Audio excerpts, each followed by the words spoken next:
Boa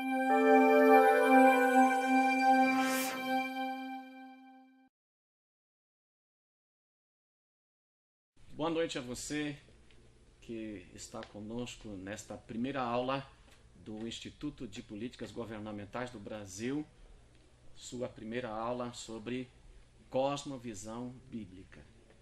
Este é um assunto bastante desafiador. Eu creio que se você ficar bastante atento, você vai conseguir assimilar. Não é um assunto fácil, mas é um assunto possível, é um assunto bíblico. Então eu quero começar com você dizendo o seguinte: a cosmovisão, ela pode no primeiro momento nos parecer talvez um termo filosófico, um termo assim bastante abstrato, mas eu quero dizer para você o seguinte, que é um assunto discutido hoje pela igreja brasileira, é um assunto discutido em tantos outros lugares.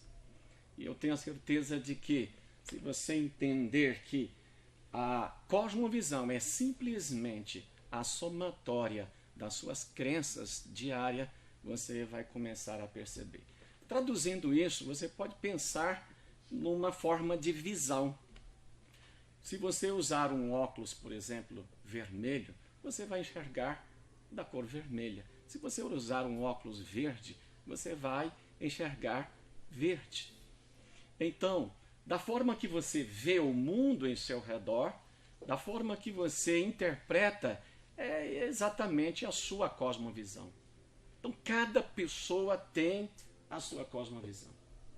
Cada pessoa tem a sua forma de ver o mundo. Então, toda a cosmovisão pode ser analisada pela maneira como nós respondemos a 3 perguntas. E eu anotei aqui essas 3 perguntas porque elas são muito importantes. De onde viemos?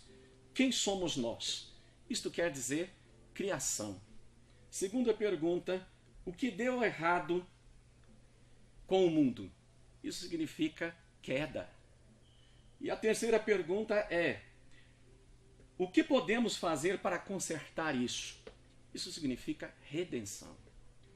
Então, desse ponto de partida, nós vamos ver o seguinte, que se você conseguir responder essas 3 perguntas de acordo com as Escrituras, você terá visto com lógica e você vai perceber que algo está errado, por exemplo, com os livros nas escolas, da forma como os ensinos são dados, principalmente nas escolas que nós chamamos escolas seculares ou escolas públicas.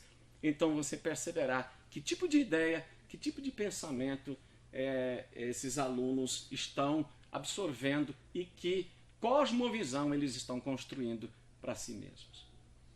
Depois, então, nós podemos ver a base da cosmovisão cristã. Ela é clara, é a revelação da palavra de Deus. Nós não temos nenhuma dúvida disso. Ainda assim, tristemente, a maioria dos crentes da nação não consegue entender que as Escrituras são intencionadas para ser a base de toda a vida. Quando nós entendemos que o cristianismo genuíno é mais do que relacionamento com Jesus, é mais do que discipulado de disciplinas espirituais, mais do que acreditar em um sistema de doutrina sobre Deus. O cristianismo genuíno é uma maneira de ver e compreender toda a realidade. Uma cosmovisão é uma visão de mundo. A cosmovisão, ela é uma visão ampla de toda a esfera que está em sua volta, ou todas as esferas que estão em sua volta. Você pode, então, perceber e analisar. Já que esse curso ele vai estar falando de política, ele vai estar falando de governo, de Estado, nós vamos estar falando muito disso, então é muito bom que você já de início comece a compreender, né, que a sua importância do seu entendimento sobre a cosmovisão tem que ser algo totalmente relevante. Então vamos ver o seguinte: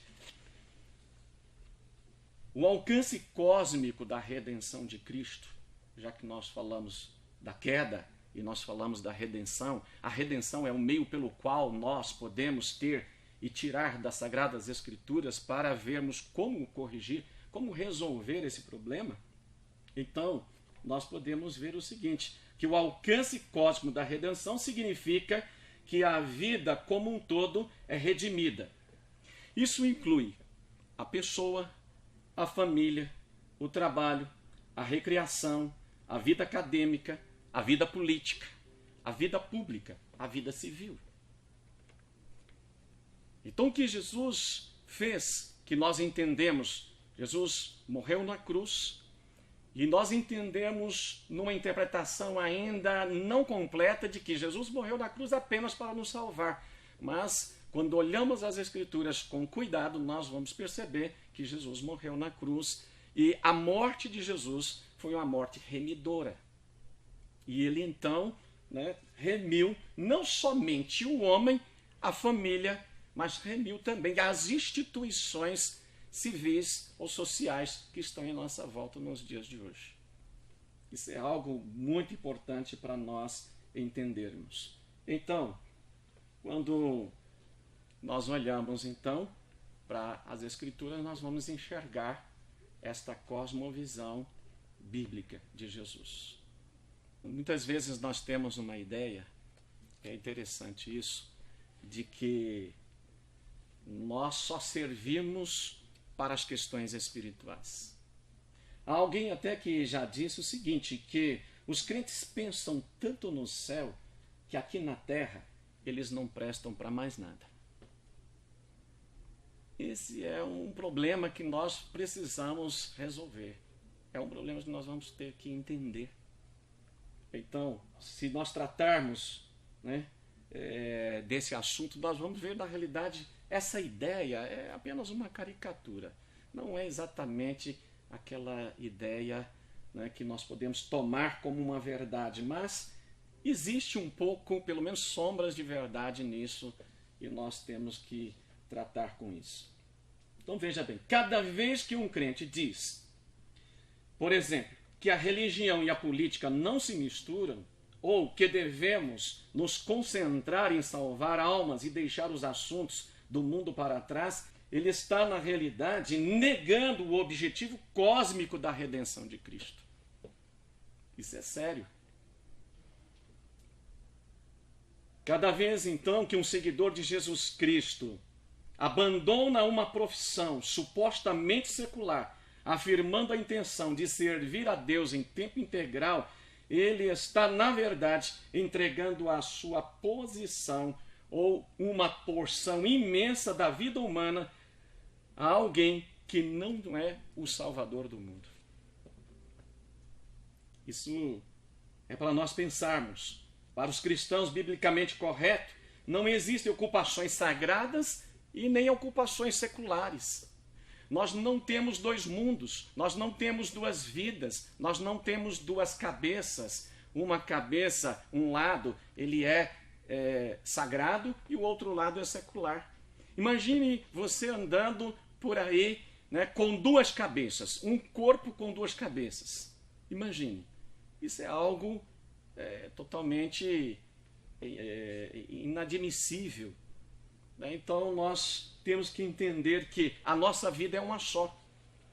E é interessante nós notarmos também, porque na mentalidade de todo um povo de Deus, ou quase a sua maioria, nós podemos dizer assim, que a vida, ela nessa separação de sagrado e secular, então ela tem dois compartimentos, é como se fosse um andar de baixo e um andar de cima. Mas a nossa vida é uma só. Não existe, a Bíblia não nos traz um respaldo para que nós tenhamos essa vida sagrada e secular. Então, quando nós olhamos e pegando um pouquinho da história, nós vamos ver o seguinte, que em séculos passados foi a própria igreja que fez uma separação.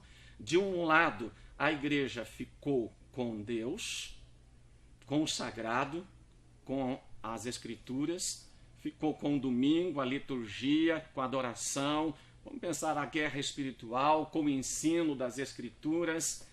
e até obras sociais. Do outro lado, nós vamos ver, é como do outro lado do muro ficou, né, o secular, ou seja, ficou o mundo. No fundo, eu posso dizer o seguinte, que o mundo ficou nas mãos do mundo. Ficou por conta do mundo. E então, nós olhamos que no secular nós vamos ver a política, o governo, a economia, os negócios, as artes, os meios de comunicação, de entretenimentos e outras áreas também. Os dias da semana, segunda, terça, quarta, quinta, sexta, sábado. Como do outro lado nós ficamos com o sagrado, com o domingo, nos dar a entender que os outros dias não são dias sagrados. Mas eu quero dizer para você o seguinte, que o mesmo Deus do domingo, que nos vê adorando juntamente com os demais cristãos, este mesmo Deus é o Deus da segunda-feira, é o Deus da terça, da quarta, da quinta, da sexta e do sábado. Então, há uma importância nisso. O grande segredo é nós entendermos por quê. Veja bem, vamos fazer uma análise, né? Se você trabalha, pelo menos no que nós temos no Brasil, você trabalha 8 horas por dia, vamos fazer a conta. Você, entre ir e vir do trabalho, vamos colocar 2 horas, provavelmente seja mais. Então já são 10 horas. Se você tirar a hora do almoço, não conte com ela. Depois você chega em casa, você gasta 2 horas entre tomar um banho, você comer alguma coisa. Então você já tem 12 horas. Teoricamente você dorme 8 horas por noite. Então 12 com 8 são 20. 20 horas do dia. Estas 20 horas do dia, tudo que você faz, isso é físico, natural ou isso é espiritual? Claro que é físico, natural. Então eu venho com a segunda pergunta. Tem importância para Deus ou não tem? Tem relevância para Deus ou não tem? Se alguém disser não tem nenhuma relevância para Deus, eu quero que me mostre pelas Escrituras, porque eu vejo que tem importância para Deus. Se não tem, no fundo, eu vou dizer algo assim quase que desesperador. Eu não quero essa religião, eu não quero esse Deus que não se importa com o que eu faço de 20 horas do meu dia num dia de 24 horas. Então isso nós temos que considerar, nós temos que repensar. Então eu quero dizer o seguinte, que Deus, na cosmovisão bíblica, né, aquilo que a gente faz, mesmo que você chame de secular, ou que você chame de sagrado, de espiritual, todas estas coisas, elas estão envolvidas pela mão poderosa de Deus, cobertas pela soberania de Deus. Então tudo tem importância. E até o apóstolo ele fala, né, quer comamos, quer bebamos, tudo quanto fizerdes, fazei como ao Senhor. Então nós temos que considerar que tudo que nós fazemos tem essa relevância e essa importância para Deus. Então, né, o que nós podemos considerar dentro desta ideia de cosmovisão bíblica? Nós temos que considerar que a obra de Jesus, que a remissão que Jesus trouxe, não somente para o homem, mas para todas as áreas, todas as esferas da vida ou todas as esferas da existência humana. Isso é muito importante, isso é muito relevante para nós. Daí nós vamos ver a importância de algo que nós vamos observar nas Escrituras, que é exatamente o que nós podemos chamar de mandato cultural ou mandato a grande comissão. Então vamos chamar o seguinte, vamos pensar juntamente comigo. Vamos analisar e vamos chamar aqui essa ideia desse círculo aqui, vamos colocar dentro dele imaginariamente aqui a grande comissão. E desse lado aqui na minha direita, você coloque outro círculo e você vai imaginar e vai escrever aí exatamente nas suas anotações é comissão cultural ou mandato cultural. Do outro lado, você vai colocar, né, outro círculo e você vai ligar os dois com a grande comissão. Então, desse lado de cá, você tem então o mandato redentivo. Entre o mandato cultural e o redentivo, você tem o homem, o pecado e a queda do homem. Mas a obra que Jesus realizou de redenção, né, ele fez uma obra para reconciliar com Deus todas as coisas, para refazer tudo aquilo que foi na realidade, ou consertar tudo aquilo que na realidade foi quebrado. Porque na queda de Adão, no pecado de Adão, tudo foi quebrado, tudo foi partido. Então Jesus veio para consertar. E a obra de Jesus, que muitas vezes imaginamos que é apenas salvar pessoas, né, para que as pessoas sejam salvas, nós temos que imaginar que e ver isso com clareza nas Escrituras, que a obra, esse mandato redentivo de Jesus, ele restaura o mandato cultural. O mandato cultural, ele começa com Gênesis, capítulo 1. Quando você olha exatamente o texto que diz que Deus criou o homem à sua imagem, a imagem de Deus o criou, homem e mulher os criou. E depois o versículo seguinte da Bíblia fala que Deus os abençoou e lhes disse: sede fecundos, multiplicai-vos, enchei a terra, dominai. Dominai sobre quê? Sobre a criação, sobre aquilo que estava na visão do homem, no alcance do homem. Mas vamos entender isso. Quando a expressão diz assim, e Deus os abençoou, isto significa que Deus os imbuiu de poder para terem êxito, para serem fecundos, para multiplicar, para encher a terra, para sujeitar a terra e dominar na criação. Nós vamos entender então que Deus, ele estava dizendo, olha, vocês estão agora capacitados com o meu poder. E vocês vão ter filhos, vocês vão multiplicar. A expressão encher a terra ou encher a terra significa, na língua, no original, no hebraico, consagrar a terra. Então Deus está dizendo, consagre a terra, tendo filhos à minha imagem. Multiplique neles, nos seus filhos, aquilo que eu coloquei em vocês, que é a minha imagem. E o que significa esta imagem de Deus? O significado da imagem de Deus é exatamente a essência daquilo que Deus é. E um dos significados é que Deus é criador. Então, se um homem foi feito à imagem de Deus, isso significa que ele é também criador. Podemos dizer que ele é um co-criador, que Deus é o grande regente da criação ou desta terra e que o homem é um vice-regente com Deus. Mas quando nós olhamos para a palavra que vem dominai, esta palavra você vai encontrar o significado que é influenciar. E dessa palavra influenciar, se você a procura no Novo Testamento, você não vai encontrar essa palavra, mas ela é expressa por Jesus através de uma grande atitude. Jesus toma uma bacia, uma toalha e começa a lavar os pés dos seus discípulos.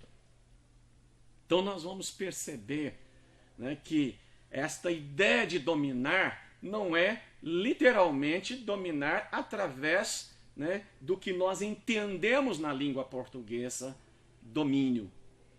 É bem diferente, por isso que a cosmovisão bíblica, ela traz para você o sentido exato daquilo que Deus disse através dos homens que escreveram a Bíblia, o significado real, aquilo que de fato Deus quer dizer. Então, você vai encontrar também essa expressão do mandato cultural juntamente com o mandato redentivo através dos textos de Marcos 16, depois de Mateus 28, 18 a 20.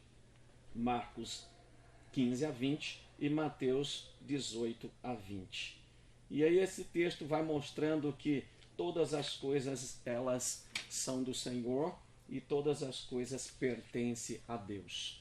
Agora, é interessante nós vermos o seguinte: esse mandato mostra que Deus chamou aqueles em aliança com Ele para se envolverem na administração de toda a terra. Isso é algo tremendo. Deus instruiu o povo da sua aliança a subjugar e a dominar sobre toda a terra. Isto quer dizer que somos chamados por Deus para estabelecer e estruturar todos os diferentes aspectos da civilização. Isso é algo profundo. Isso significa o quê? A verdadeira soberania bíblica vem pela liderança servil. É no serviço que nós vamos influenciar. É no serviço que nós vamos, na realidade, dominar. E quando Deus diz todos, Ele quer dizer todos. De acordo com esta comissão cultural inicial, Deus é tudo e não apenas religião, mas também é lei civil, bem como todos os seus processos.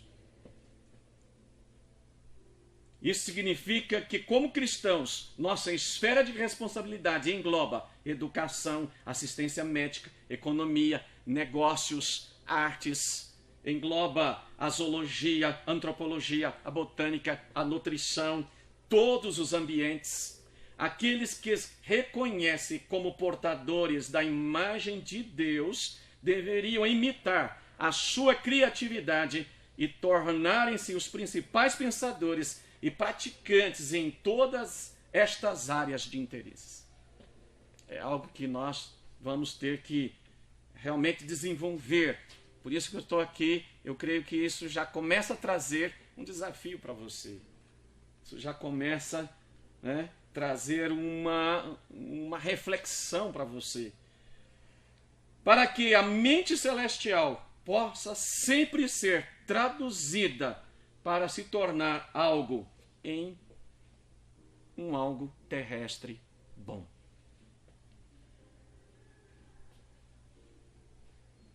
Jesus nos deu o equivalente, então, nessa comissão cultural, quando nós olhamos para o texto já citado de Mateus 28, de 18 a 20. Ele diz: portanto, façam discípulos de todas as nações, batizando-os em nome do Pai e do Filho e do Espírito Santo, ensinando-os a obedecer a tudo que lhes ordenei. E é interessante, tudo que lhes ordenei está exatamente em toda a Escritura. Quando olhamos para um texto que é o 2 Timóteo, capítulo 3, os versos 16 e 17, lá nos diz que toda a Escritura é divinamente inspirada por Deus e é apta para o ensino, para a correção, a educação, para que todo homem de Deus seja perfeito e perfeitamente habilitado para toda boa obra. Toda boa obra inclui todas as atividades, sejam aquelas que nós consideramos físicas, naturais, as espirituais, as sagradas, não importa. Toda boa obra. Mas toda a Escritura. Nós precisamos então compreender que toda a Escritura ela é válida para nós. Não existe aquela ideia de que só o Novo Testamento, o Antigo Testamento. E quando Jesus se refere à Escritura, ele está se referindo exatamente ao Antigo Testamento, porque o Novo Testamento não existia ainda quando Jesus pisou aqui na terra. Jesus nos instruiu a aplicar os princípios espirituais de Deus e os sociais do reino a todas as esferas do sistema de nosso mundo atual, enquanto seguimos sua direção ou sua diretriz de discipular todas as nações.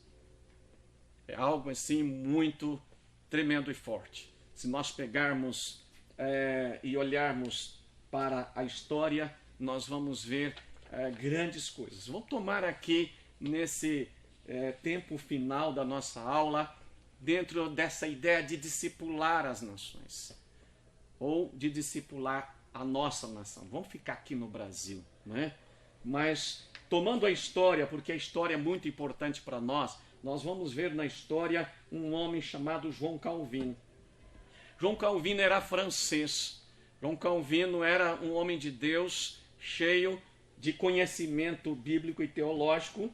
E João Calvino, ele chega em Genebra, na Suíça, no ano de 1541. João Calvino tinha exatamente 31 anos de idade. E ele chegou com um grupo de amigos, de pessoas, eram homens que entendiam isso, que eles deveriam ensinar àquela nação toda a Escritura. Ele escreveu então as ordenanças eclesiásticas, tá? E essas ordenanças que incluíram políticas sobre cadeias, educação, saúde física e segurança dos cidadãos, assim como exigências na área sanitária. Foi algo assim muito tremendo. Os escritos de João Calvino tiveram mais impacto no mundo moderno, inclusive no mundo nosso hoje, do que qualquer outro livro, exceto a Bíblia. Foi tão tremendo isso aqui.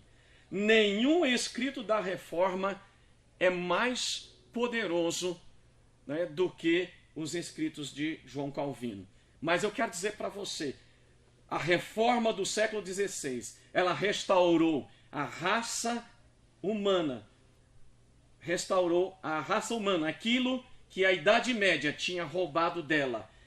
Ela liberou as tradições, as leis do despotismo do papado, chamou o homem para estabelecer sua fé nas palavras, nas sagradas escrituras e pautar a sua vida a partir daí.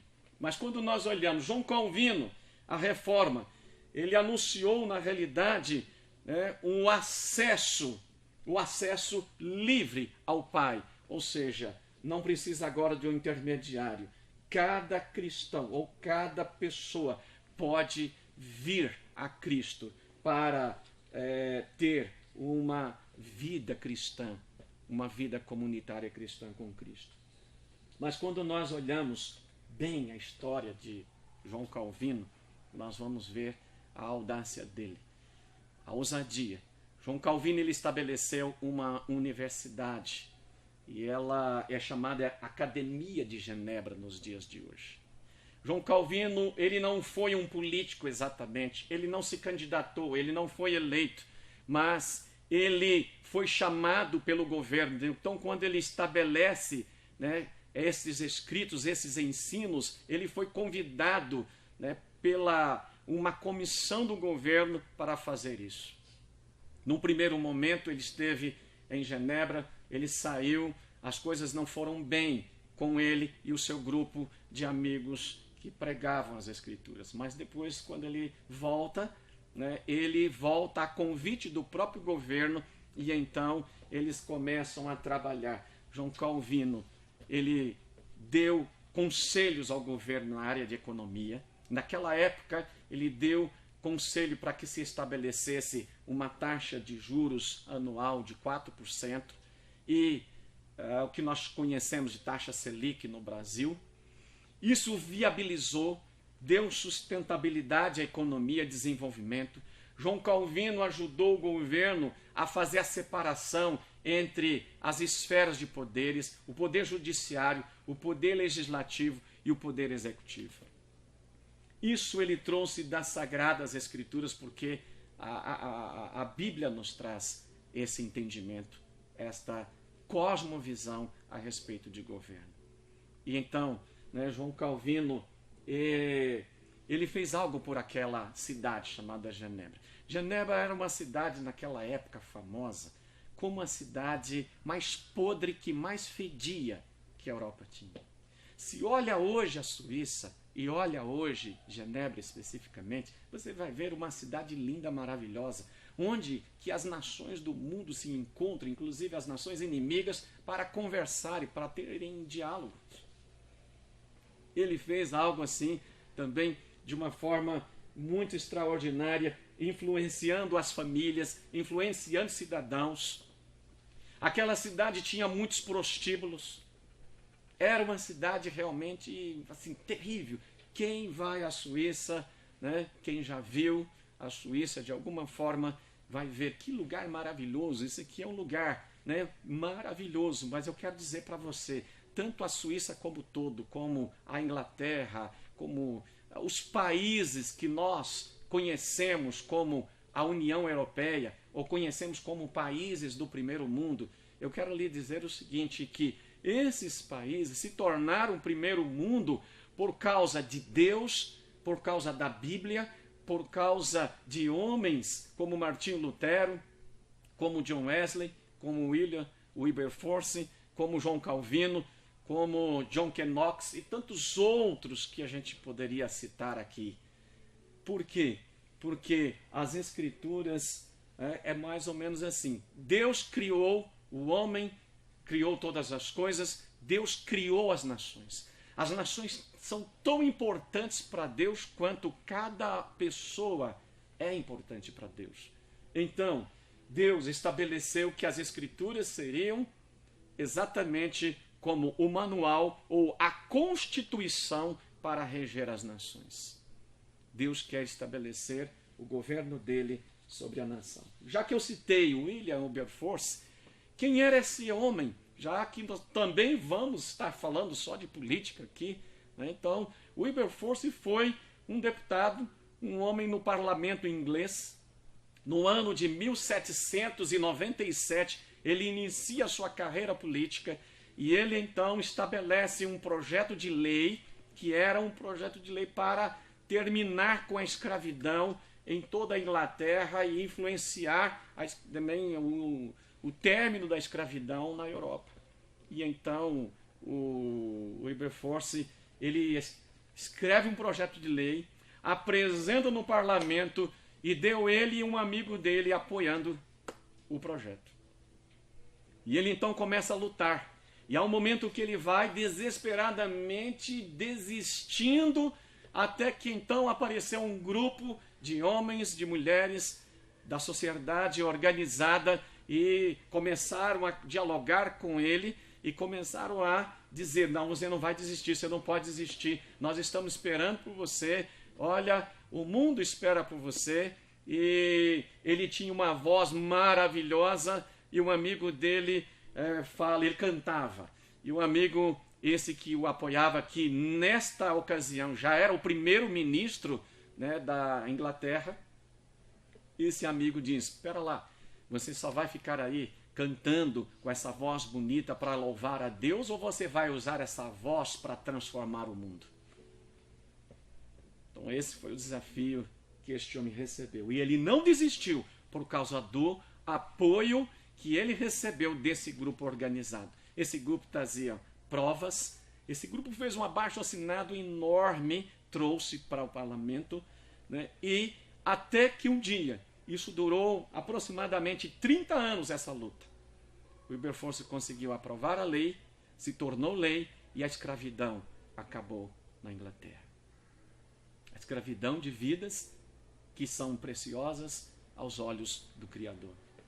E a história da Inglaterra começa a mudar com a vida desse homem. Então, nós estamos chegando ao finalzinho da nossa aula e nós precisamos entender estas coisas. Eu deixo aqui então o desafio para você pensar, para você repensar como que você tem olhado o mundo, como você tem visto o mundo, as coisas em sua volta e como que você tem interpretado. Eu quero dizer que como cristãos, nós estamos nesse mundo. Somos chamados para reformar o mundo. Estamos no mundo, influenciando o mundo, mas nós não somos do mundo. A nossa visão de mundo não é a visão natural que toda a sociedade brasileira tem de sociedade. A nossa visão de mundo é bíblica. A nossa visão de mundo não quer dizer sobrenatural, quer dizer bíblica. Isto quer dizer que a nossa visão em relação à política, a Estado, a governo, é uma visão que vem do reino de Deus. Muito obrigado. Que Deus te abençoe nos seus estudos.